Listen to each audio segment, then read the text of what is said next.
Reload కొడదాం మళ్ళీ. అక్కడ చూడండి ఎర్రర్ వచ్చింది కదా, ఇక్కడ కనిపిస్తుందా మీకు? End point back end list users. Oh, load అయింది. నైస్ కదా. ఎర్రర్ వచ్చింది బట్ మళ్ళీ రీలోడ్ అయింది. వచ్చిందా? ఎస్ సార్ వచ్చింది.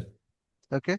సో ఇప్పుడు నేను డీబీలోకి వెళ్ళి డేటాని యాడ్ చేస్తే ఆటోమేటిక్గా ఏమవుతుంది, బ్యాక్ ఎండ్ ఈ front end back end call చేస్తుంది, బ్యాక్ ఎండ్ డీబీని కాల్ చేస్తుంది, డీబీలో ఉన్న డేటా ఫ్రంట్ ఎండ్కి వెళ్తుంది.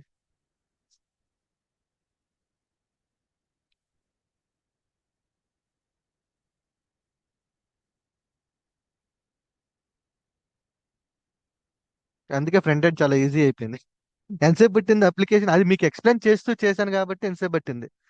ఈ అప్లికేషన్ డెవలప్ చేయడానికి 1 డే సరిపోతుంది. ఇప్పుడు ఒకప్పుడు రక్తాలు చిందేవాళ్ళం డెవలప్ చేయడానికి ఫ్రంట్ ఎండ్ అప్లికేషన్. ఇప్పుడు ఏం అవసరం లేదు, ఎంతసేపు బట్టి మనం ముందే అయిపోయింది కదా. ఓకే. సో ఇక్కడ ఏం రాద్దాం, ఓకే, ప్రకాష్ అనిద్దాం. Prakash regular python python.com 1 2. Okay. So save చేశాను. Save it. బ్యాక్ ఎండ్ లో డీబీలో డేటా అనేది యాడ్ అయింది. ఓకే. సో ఎప్పుడైతే డేటా యాడ్ అయిందో, సో ఇక్కడ చూడండి మనకి డేటా అయితే లేదు.